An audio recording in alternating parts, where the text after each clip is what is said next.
오늘은 요나단의 중재에 대해서 말씀하는 본문인데요. 오늘 본문을 통해 우리는 중재자 그리스도의 모습을 묵상할 수 있습니다. 다윗은 지금 사울하고 직접적으로 만나서 대화할 수 있는 그런 상황이 아닙니다. 다윗이 만약에 사울하고 1대1로 만난다면 사울이 다윗을 죽일 수 있는 그런 상황입니다. 다윗에게는 그래서 중재자가 필요합니다. 요나단이 사울과 다윗 사이에서 중재하는 그런 중재자의 모습으로 등장하고 있습니다. 마찬가지로 성경은 거룩하신 하나님과 죄로 인해 타락한 우리 죄인들은 중재자 없이 서로 만날 수 없다라고 말씀합니다. 우리가 눈을 보호하는 어떤 보호장치 없이 태양을 바라보면 우리 눈이 너무 약하고 태양이 너무 밝아서 잠시도 태양을 바라볼 수 없는 것처럼 죄인이 우리들 수준에서 아무리 완벽하게 의롭게 살아도요, 만약에 완전하신 거룩하신 하나님의 앞에 우리가 중재자 없이 서게 된다면 하나님께서 즉시 우리의 죄를 발견하시고 돌격하시고 심판하실 수밖에 없는 그런 상태라는 겁니다. 그래서 죄로 인해 부패한 우리 죄인들이 하나님과 다시 관계가 회복되려면 하나님과 죄인을 화목하게 하는 중재자, 바로 그리스도가 필요합니다. 우리가 읽은 본문 끝절 7절은 그래서 이렇게 말합니다. 요나단이 그를 사울에게로 인도하니 그가 사울 앞에 정과 같이 있었더라. 요나단이 다윗을 데리고 사울 앞에 갔기 때문에 다윗이 정과 같이 사울 앞에 있었다. 그런 말씀입니다. 마찬가지로 허물과 죄로 얼룩진 여러분과 제가 거룩하신 하나님 앞에 있을 수 있는 것은 중재자 그리스도가 우리를 하나님 앞으로 인도하시기 때문입니다. 오늘 이 사실을 가지고 중재자 그리스도에 대해서, 그분의 은혜에 대해서 좀 더 깊이 묵상하려고 합니다. 먼저 첫 번째로 본문에 나오는 사울은 하나님의 모습을 보여주는 사람이 아니라는 것부터 좀 알아야 됩니다. 하나님의 모습을 사울은 정반대로 보여주고 있는 캐릭터입니다. 자, 우리가 요나단을 통해 중재자 그리스도를 묵상하려다가 잘못 실수로 사울을 하나님 아버지의 모습으로 상상하시면 안 되겠습니다. 큰일 납니다. 본문에 나오는 사울은 다윗을 죽이려고 하는 사람으로 등장하죠. 하나님도 물론 죄를 심판하시지만 사울처럼 죄인들을 죽이지 못해서 안달난 그런 분이 아니라는 겁니다. 사울의 캐릭터는 하나님 아버지의 캐릭터를 보여주는 모형이 아닙니다. 요나단은 모형입니다. 요나단은 중재자 그리스도의 모습을 희미하게나 보여주는, 흐리게 보여주는 그런 부족한 그림자요, 모형이지만 사울은 한 번도 전혀 하나님 아버지의 모습을 우리에게 비춰주는 모형이 아니라는 겁니다. 사울을 보면서 하나님을 우리는 배울 수가 없습니다. 오히려 우리는 사울의 모습을 보면서 하나님 아버지는 저 사울의 모습과 정반대구나 라는 생각을 하셔야 됩니다. 자, 예를 들어 사울은 다윗을 못 죽여서 죽이려고 창을 던지는데요, 하나님은 죄인들을 살리려고 구약에는 선지자를 보내시고 신약에는 사도들을 보내시고 지금도 세상에 복음을 전하는 설교자들과 일꾼들을 자꾸 보내신다는 거죠. 완전히 사울과 다른 겁니다. 성자 하나님께서 세상에 구원자로 오신 이유는 성부 하나님이 세상을 이처럼 사랑하사 독생자를 보내셨기 때문입니다. 성자 하나님은 절대로 자기 뜻대로 오신 것이 아닙니다. 예수님이 이 땅에 오신 것은 성부 하나님이 보내서 오신 것이고, 예수님이 이 땅에서 이루신 모든 사역은 성부 하나님이 명령해서 성자 하나님이 순종한 것이었습니다.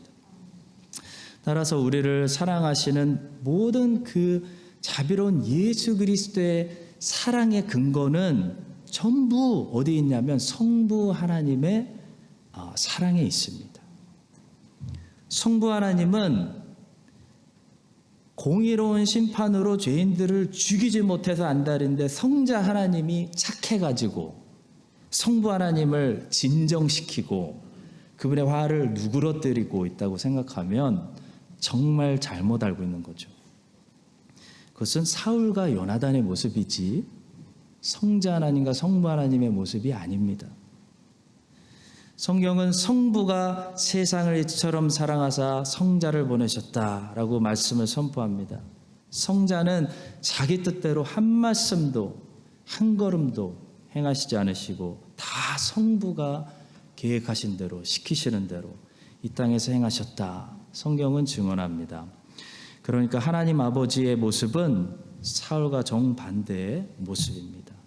또 예수님이 태양같이 빛나는 빛이라면 요나단은 마치 촛불과 같이 빛나는 빛이라고 생각하시면 되겠습니다. 그러면 이런 결론이 납니다. 여러분과 제가요, 다윗이 처했던 상황보다 훨씬 더 유리하고 감사한 상황에 있다라는 결론이 납니다. 구약의 성경 본문을 통해 하나님께서 오늘날 우리에게 깨닫게 해주고자 하시는 사실은 그겁니다. 다른 거 아닙니다. 너희들은 저 다윗보다 훨씬 더 유리한 위치에 있지 않냐. 그걸 알고 감사하고 주눅들지 말고 용기를 내고 주의 뜻대로 살라는 것이죠. 다윗도 살았는데요. 자기를 못 죽여서 안달이 난 사울이 항상 창을 던졌는데 다윗도 연약한 인간 중재자 요나단 때문에 저렇게 위기를 넘겼다면 너희들을 못 죽여서 안달이 난 사울 왕이 있는 것이 아니라 너희들을 더 축복하지 못해서 안타까워하시는 하나님 아버지가 하늘에 계시고 또 요나단이 촛불에 불과하다면 너희에게는 태양같이 빛을 발하는 중재자 그리스도가 계시는데 왜 슬퍼하느냐? 무엇이 문제냐? 왜 걱정하느냐? 믿음이 작은 자들아 라고 말씀하신다는 거죠. 오늘 우리가 읽은 구약의 본문은 신약성경 누가복음 18장에 나오는 불의한 재판장 그 비유의 말씀과 평행, 패러롤하는 그런 비슷한 본문이라고 할 수 있습니다. 누가복음 18장에 나오는 불의한 재판장의 비유 아시죠? 거기는 어떤 사람이 나오냐면 사람들의 요청을 어떻게 하면 안 들어줄 수 있는지 애쓰는 재판장이 한 명 나오고요.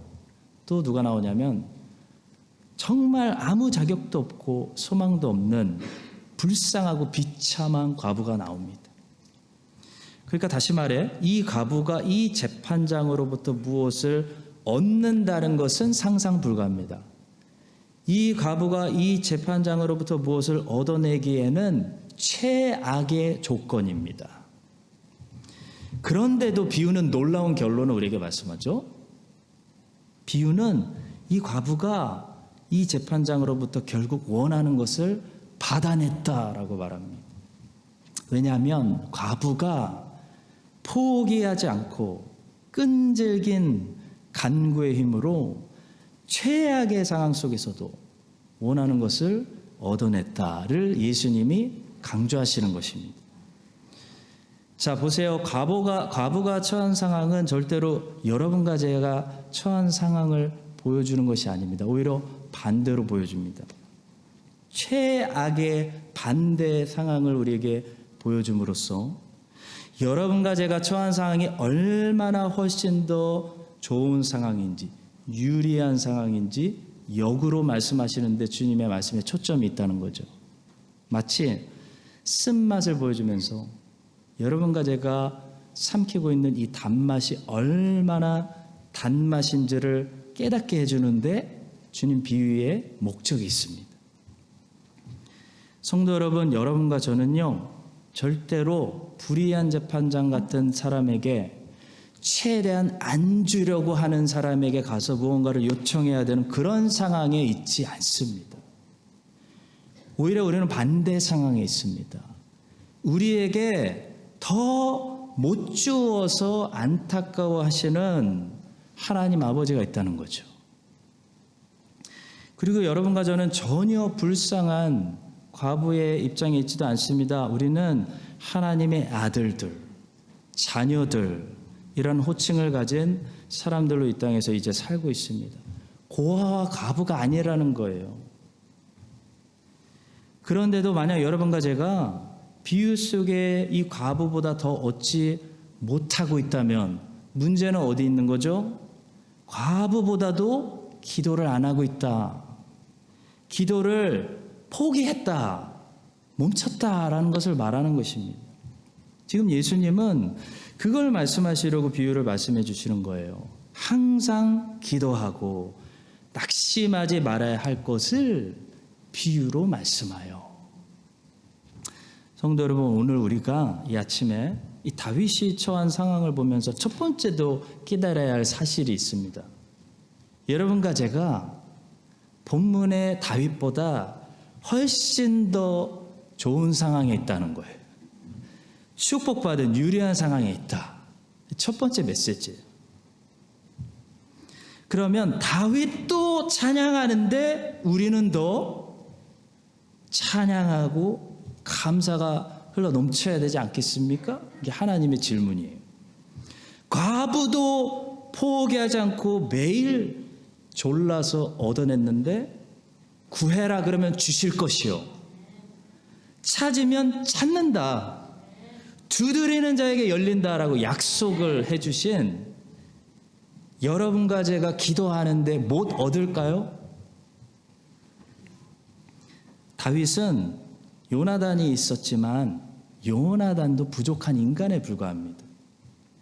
요나단도 사람이라 틀릴 수 있고 실수할 수 있고 도움이 되는데 한계가 있어요. 그래서 실제로 오늘 본문에서는 요나단이 다윗에게 도움이 되지만 조금만 지나면요, 요나단도 못 도와줍니다. 요나단도 답이 없습니다. 다윗에게 도움이 안 돼요. 근데 우리는 요나단이 아니라 그리스도가 있는 거예요. 그리스도가 우리의 중재자입니다. 그리스도는 요나단과 달라서요, 항상 우리에게 도움이 되시는 분입니다. 과부에게는 불의한 재판장밖에 가서 도움을 구하고 기도할 데가 없었습니다. 다른 옵션이 없었습니다. 근데 여러분과 저는 불의한 재판장에게 가서 구걸하지 않아도 돼요. 우리가 가서 구하고 asking, 두드리는 곳은 불의한 재판장의 집이 아니라 우리를 이처럼 사랑하사 아들까지 독생자를 내어주신 하늘 아버지가 계신 곳입니다. 얼마나 유리한 상황에 있습니까? 얼마나 다윗과 과부가 여러분과 저를 부러워할 줄 아십니까? 예수님이 제자들에게 또 오늘 여기 있는 제자들에게 비유를 마치시면서 도전하시는 거예요.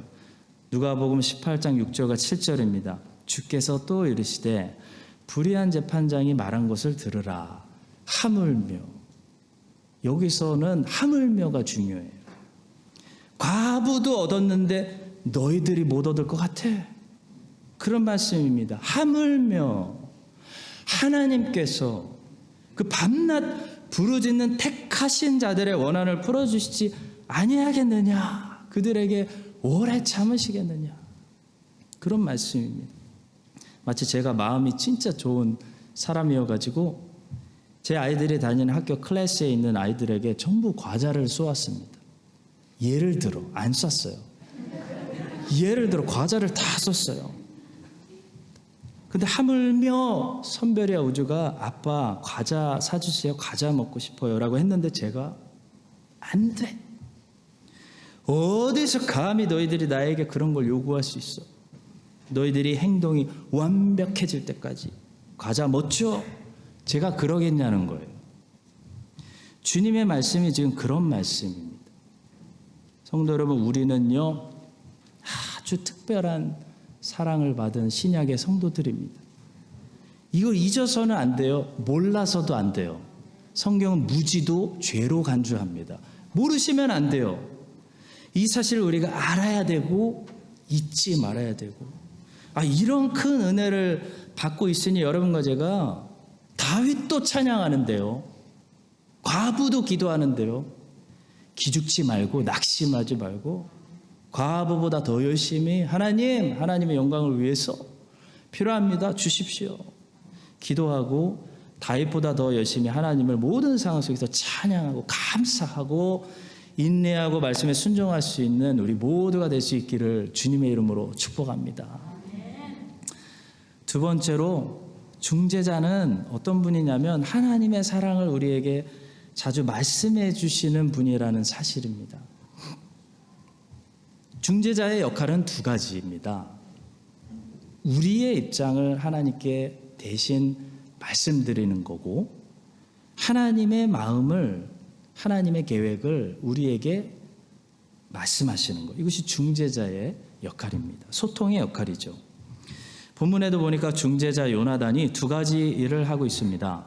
다윗을 대신해서 다윗의 입장을 좀 좋게 사울에게 말해주고 있고, 또 사울의 꿍꿍이를 다윗에게 다 말해주고 있습니다. 2절의 말씀입니다. 그가 다윗에게 말하여 이르되 내 아버지 사울이 너를 죽이기를 꾀하시느니라. 그러므로 이제 청하노니 아침에 조심하여 은밀한 곳에 숨어 있으라. 그러니까 사울의 계획, 사울의 비밀, 사울의 꿍꿍이를 요나단은 다윗에게 다 말해주고 있습니다. 3절에 보시면 내가 나가서 내가 있는 들에서 내 아버지 곁에 서서 내 일을 내 아버지와 말하다가 무엇을 보면 내게 알려주리라. 내가 계속 다 말해줄게. 그런 말이에요. 자, 비록 본문에서는 요나단이 사울의 악한 계획들을 다윗에게 계속 말해주고 있지만, 어쨌든 중재자 요나단의 역할은 다윗에게 사울의 계획과 사울의 비밀과 사울의 악한 생각들을 다 알려주는 겁니다.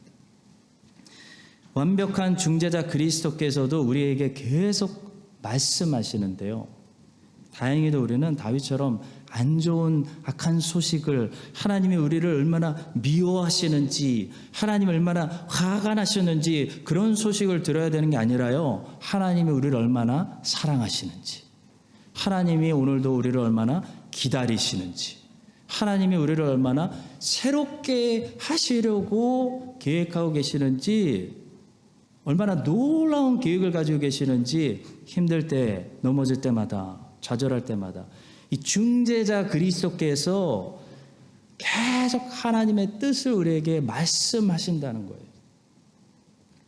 그래서 힘을 낼 수 있는 거죠. 말씀을 들으면 그래서 힘을 나는 거예요. 하나님이 아직도 나를 향해 놀라운 계획을 가지고 있으니까 일어나야지, 힘내야지. 성도 여러분, 다윗에게는 지금 사울이 어떤 계획을 가지고 있는지 아는 것이 매우 중요합니다. 그래야 피할 수 있고 살 수 있거든요. 다윗이 사울의 계획을 모르면 방심하고 있다가 함정에 빠져서 죽을 수도 있는 겁니다. 근데 다윗이 이 사울의 계획을 알 방법이 없어요. 사울 만나면 죽습니다. 다윗이 사울의 계획을 직접 알 수는 없고, 유일하게 어떤 방법을 알 수 있냐면 중재자 요나단의 말을 통해 알 수 있는 거예요. 그래서 다윗은 요나단의 말을 잘 들어야 살 수 있습니다. 요나단이 계속 다윗에게 지시해 줄 거예요. 여기 숨어라. 지금은 때가 아니다. 지금 괜찮다. 나와 함께 왕 테이블로 올라가자. 사울의 계획이 이렇다. 계속 말해줍니다. 만약 다윗이 요나단의 말을 듣지 않으면 다윗은 사울의 함정에 빠질 수 있습니다. 요나단의 말이 다윗에게 지금 제일 중요한 거예요. 요나단의 말만 잘 들으면 위기에서 벗어날 수가 있습니다. 마찬가지로 성도 여러분, 우리는요, 그리스도의 말씀을 잘 들어야 돼요. 그리스도의 말씀을 통해 하나님이 우리를 인도하시는 겁니다. 양들은 목자의 음성, 목자의 말씀만 잘 들으면 모든 위험으로부터 벗어날 수 있습니다.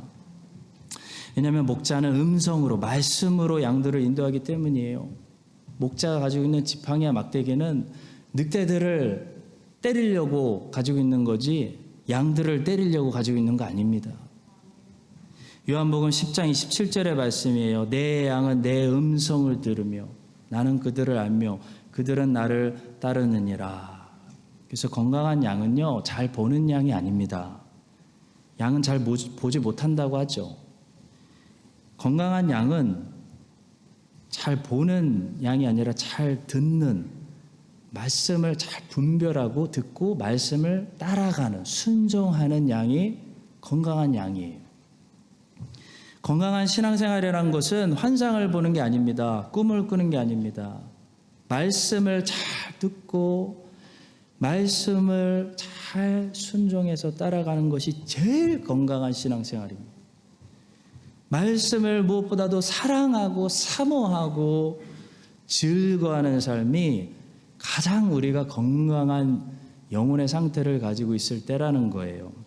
그래서 시편 1편에 복 있는 사람의 상태, 무엇을 해도 복 받는 상태, 어떤 상태일까요? 복 있는 사람은 오직 여호와의 율법을 즐거워하여 그의 율법을 주야로 묵상하는도다 라고 말하는 것이에요. 여호와의 말씀이 즐거운 상태에 있다면 난 무엇을 해도 되는 상태, 복 받는 상태에 있다는 겁니다. 인생이 쉽지 않고 고통스러울 때마다 우리는 주님의 말씀을 통해 힘을 얻을 생각을 해야지, 세상에 있는 것들, 다른 것들 통해 위로를 받으려고 하면요, 오히려 그것이 우리의 영혼을 갈수록 상하게 합니다. 예를 들어 사랑도 좋은 것이지만 만약에 사랑을 갖다가 내가 고통 당할 때마다 내 고통을 달래는 도구로 사용해 버리면요, 사랑도 그때부터는 나를 망가뜨리는 독이 됩니다. 말씀을 우리의 고통을 달래는 약으로 삼아야지, 사랑을 이 힘든 인생 고통을 위로하는 약으로 사용했다가는요, 더 큰 고통 당하는 사람들이 세상에 얼마나 많은지 몰라요. 야곱이 그랬습니다. 야곱은 매우 빈곤한 상황, 형을 피해 가족과 떨어져 홀로 외롭게 도망치는, 돌베개 베고 자야 되는 그런 상황에서 라헬을 만나 사랑을 했습니다. 야곱이 라헬을 얼마나 사랑했는지 모든 고통을 잊은 것 같은 모습입니다. 그런 모습으로 라반의 집에서 20년을 살게 되죠. 사랑에 빠지니까요, 7년이 야곱에게 7일같이 느껴졌다고 창세기는 말합니다. 근데 여러분, 사랑을 이렇게 고통을 달래주는 마취제로 사용하면 그것은 사실 사랑이 아니라 마약 같은 것입니다. 야곱의 사랑은 사랑이 아니라 자세히 들여다보면 집착에 가까웠습니다. 병이었습니다. 야곱의 고통을 잊어버리게 하는 마취제에 불과했다는 거죠. 라헬이라는 존재는. 야곱의 사랑은 사랑이 아니라 집착이었기 때문에 온 가족이 대신 고통을 당해야 했습니다. 사랑은 절대로 고통과 시기와 분열과 질투의 열매를 맺지 않습니다. 사랑은 시기하지 아니하며 라고 말했죠. 근데 야곱과 라헬 때문에 가족 안에 얼마나 많은 시기와 질투와 분열과 미움과 상처가 많았는지 모릅니다. 팀 켈러 목사님이 이 부분에 주석을 달면서 이런 말씀을 하셨어요. 사랑을 고통을 달래는 마취제로 사용한다면 그것은 사랑이 아니라 마약이다. 성도 여러분, 인생의 고통을 하나님의 말씀으로 위로받고 하나님의 말씀으로 힘내서 견뎌낼 생각을 하셔야지, 사랑으로 고통을 잊으려고 하는 방법은 잘못된 방법이기 때문에 늘 우리에게 실망을 주게 됩니다. 야곱이 경험했던 것처럼 기대를 하고 7년을 쏟아부었는데 아침에 일어나 보니 라헬이 아니라 레아인 것과 같은 것이에요. 이것이 이 땅에서 하나님의 말씀으로 위안 삼지 않고 열심히 다른 것으로, 열심히 누군가로 위안 삼고 아니면 무언가를 사랑하는 사람들이 항상 겪게 되는 실망감입니다. 라헬인 줄 알고 저 라헬만 가지면 행복할 줄 알고 가졌는데 아침에 일어나 보니까 레아인 거예요. 그래서 어떤 설교자는 그런 제목으로 아예 설교를 남겼어요. 아침에 일어나 보면 늘 레아입니다. 그렇지 않습니까, 여러분? 여기 음식도 음식 잘한다 그래서 고기를 입에 넣으면 녹는다 그래서 넣어봤는데 안 녹아요. 실망스러워. 돈도 실망스러워. 부자가 되면 행복할 줄 알았는데 부자가 되니까 더 돈이 필요하다는 사실만 깨닫는 거예요. 성공도 실망스럽습니다. 성공하면 만족할 줄 알았는데 스트레스만 많아집니다. 큰 집도 실망스러워요. 청소만 많이 해야 돼요. 고급 자동차도 실망스럽고 명품도 처음 2달만 좋지 3달째 되니까 실증나요. 더 이상 나에게 그 설렘과 만족을 주지 못하는 겁니다. 라헬이 자꾸 레아로 변하는 거예요. 그래서 C.S. 루이스가 말했습니다. 이 세상의 어떤 경험으로도 채울 수 없는 갈망이 내 안에 있다면 가장 개연성 있는 설명은 내가 다른 세상, 초월적이고 영원한 무엇을 위해 지어졌다는 것이다. 늘 라헬을 기대하고 라헬만 가지면 내가 행복할 줄 알고 7년을 참고 열심히 일했는데 아침에 일어나 보면 늘 레아를 발견하시는 이 땅의 시민 여러분, 우리의 만족은요 그리스도 안에 있습니다. 고통당할 때 다른 것으로 사랑으로 채우고 위로받으러 가지 마십시오. 실망만 커집니다.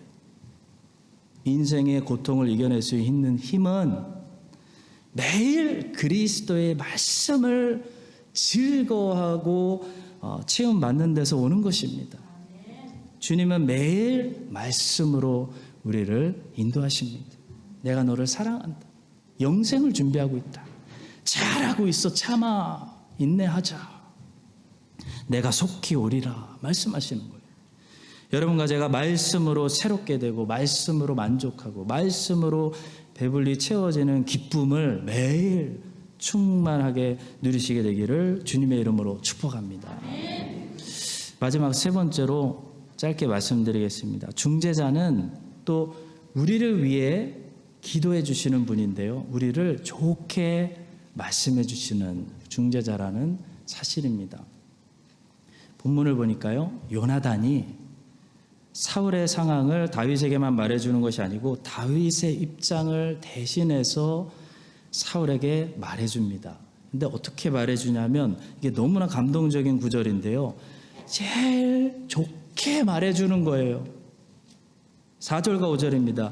요나단이 그의 아버지 사울에게 다윗을 칭찬하여 이르되 원하건대 왕은 신하 다윗에게 범죄하지 마옵소서. 그는 왕께 득죄하지 아니하였고 그가 왕께 행한 일은 신이 선함이니이다. 그가 자기 생명을 아끼지 아니하고 블레셋 사람을 죽였고 여호와께서는 온 이스라엘을 위하여 큰 구원을 이루셨으므로 왕이 이를 보고 기뻐하셨거늘 어찌 까닭 없이 다윗을 죽여 무죄한 피를 흘려 범죄하려 하시나이까. 다윗을 최대한 좋게 사울에게 얘기하고 있는 이 요나단의 모습을 통해 지금도 여러분과 저를 잘하고 있습니다. 훌륭합니다. 라고 칭찬해 주시는 우리 중재자 그리스도의 모습을 우리는 떠올릴 수가 있습니다. 우리는 이 중재자의 중보기도, 예수님의 중보기도를 너무 낮게 평가할 때가 많습니다. 여러분과 저의 기도는 굉장히 중요하다고 생각하면서 예수님의 기도는 그게 뭐 그렇게 파워풀한 건지 잘 모를 때가 많다는 거죠. 솔직히 안 들리기 때문에.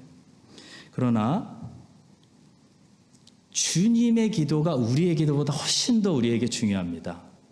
주님이 우리가 다 하지 못하는 기도, 우리의 깨달음이 부족해서 마땅히 해야 되는데 다 하지 못하는 기도까지도 주님께서 우리를 대신해서 기도해 주고 계시기 때문이라는 사실을 과소평가하면 안 돼요.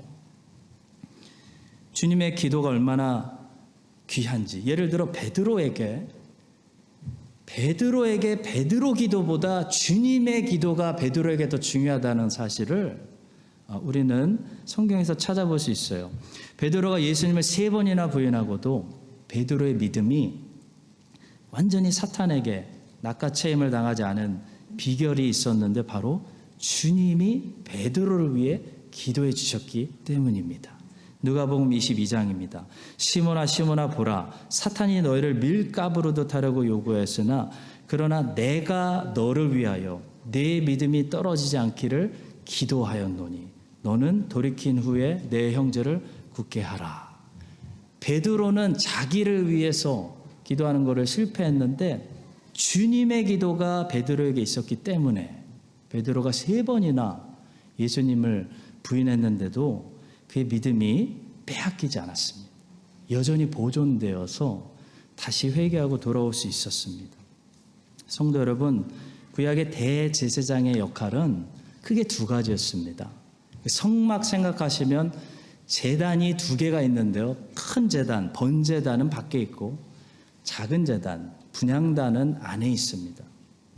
하나는 대제사장의 역할은 하나는 속죄제물을 제단 앞에 가지고 가서 큰 제단, 번제단 앞에 가지고 가서 제사 드리는 것이고요.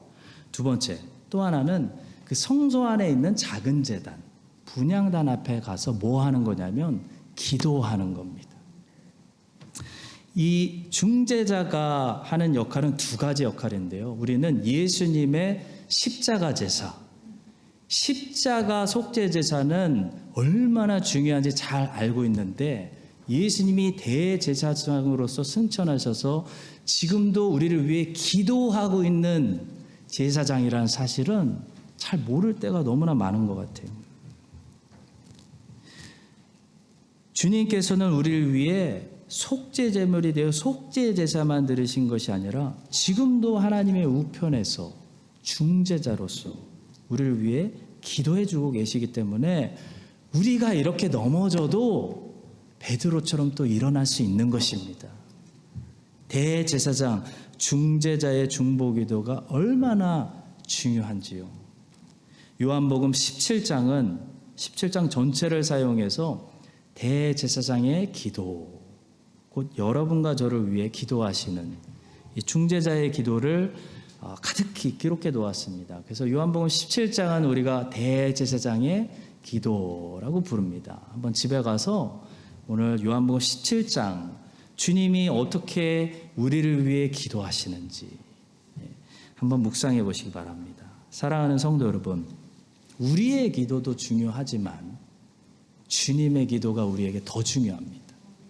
우리의 기도도 중요하고 우리 안에서 기도를 이렇게 일으키시는 성령님의 탄식하시는 기도도 중요한데요. 우리가 깨닫지도 못하는 영역, 우리는 깨닫지 못하기 때문에 절대 기도할 일이 없는 그 영역에서 우리가 다 기도하지 못하는 영역에서 이미 우리를 위해 앞을 내다보시고 기도해 주시는 중재자 예수님의 기도가 얼마나 감사하고 중요하고 강력하고 우리에게 필요한지 보십시오. 다윗이 요나단이 다윗을 저렇게 칭찬하고 있다는 것을 다윗은 모릅니다. 다윗이 보지 못하는 영역에서 다윗에 대해서 저렇게 사울에게 다윗을 좋게 칭찬하면서 중재해주고 있는 이 요나단의 모습을 통해 지금도 예수님이 우리를 위해 저렇게 기도해주고 계시는구나 우리 깨달을 수 있다는 것입니다. 오늘도 우리를 이렇게 좋게 칭찬하시고 변호해 주시고 변호해 주시는 우리의 중재자 예수 그리스도의 그 크신 은혜와 기도로 말미암아 하나님의 사랑과 성령님의 임재가 여러분과 저에게 넘쳐 나게 되기를 우리의 대제사장 예수 그리스도의 이름으로 간절히 축복합니다. 우리 기도하겠습니다. 지금도 하나님의 우편에서 우리를 칭찬하시고 기도해 주시는 그 주님의 은혜 때문에 저희가 다시 이끌림 받아서 이 자리에 있고 하나님을 예배합니다. 하나님의 은혜 때문에 살아가고 하나님의 사랑 때문에 다시 일어나 힘을 냅니다. 세상의 다른 것들을 야곱처럼 의지하지 말고 가장 고통스러울 때 주님의 말씀을 즐거워하여 주님께서 인도하신 대로 따라가며 실망을 모르는 그런 삶을 살게 하여 주시옵소서. 감사드리며 예수님의 이름으로 기도합니다. 아멘.